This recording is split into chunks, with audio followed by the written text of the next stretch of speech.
शादी में आई चुड़ैल। अन्नपुर नाम के एक गांव में शादी चल रही होती है। वाह, मजा आ गया फूफा जी। शादी में क्या खाना बना है, बाराती तो उंगलियां चाटते रह जाएंगे। हाँ, तुमने सही कहा, पनीर की सब्जी का तो कोई जवाब ही नहीं। दूसरी तरफ पंडित जी फेरों की तैयारी कर रहे होते हैं कि तभी वहाँ एक चुड़ैल आ जाती है। अरे मर गया रे, ये चुड़ैल यहाँ क्या कर रही है? अरे दिवाकर जी, ये आपकी कौन सी रिश्तेदार है? अरे मुझे क्या पता, क्या भाग्यवान, कहीं ये तुम्हारे मायके से तो नहीं आई है।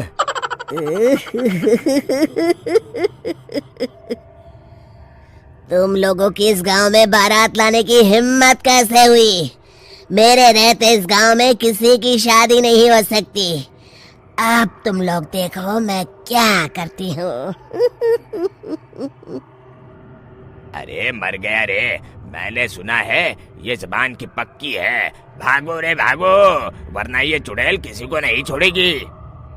हाँ, तुम सही कहते हो मोहन भाई, यहाँ से भाग लेने में ही हम सबकी भलाई है।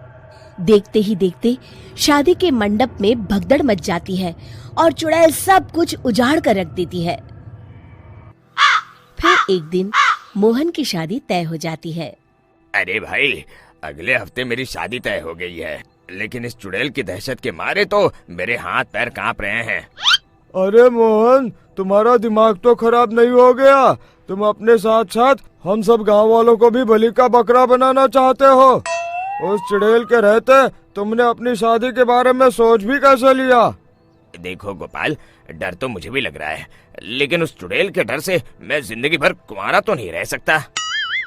तभी वहाँ मोहन के होने वाले ससुर आ जाते हैं।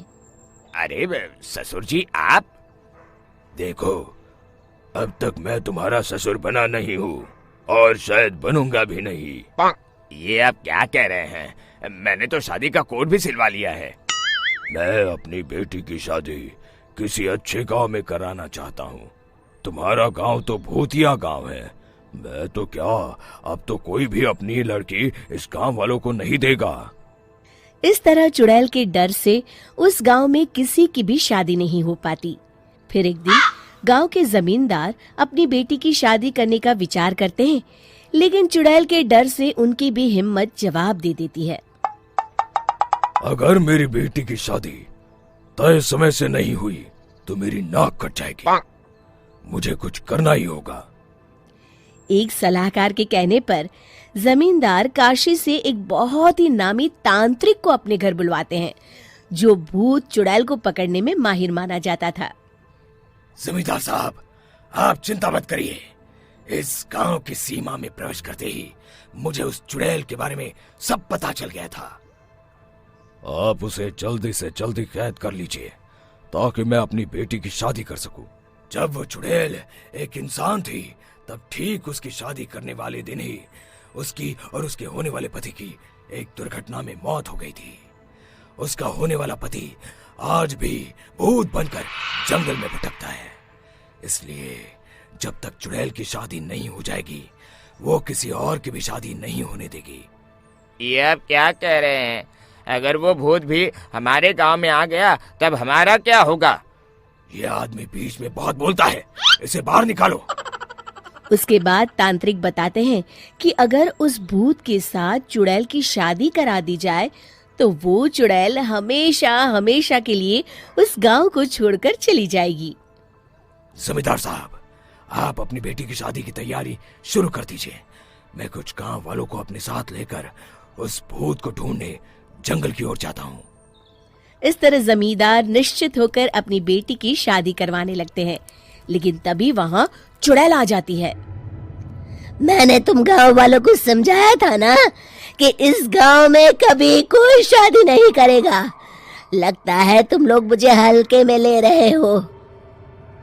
चुड़ैल जमींदार की बेटी को उठा लेती है।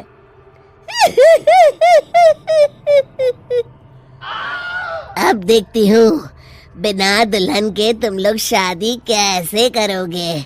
मैं इसे अपने साथ ले जा रही हूँ। छोड़ मुझे पिताजी। बचाइए। अरे कोई मेरी बेटी को बचाओ। तभी तांत्रिक उस भूत को लेकर वहां पहुंचता है। अरे भाग्यवान, रुको, इन मासूमों को परेशान मत करो, मैं आ गया हूँ, अब तुम मेरे साथ चलो। चुड़ैल बहुत खुश हो जाती है। आप आ गए, चलिए अब हम मंदिर में चलकर शादी कर लेते हैं।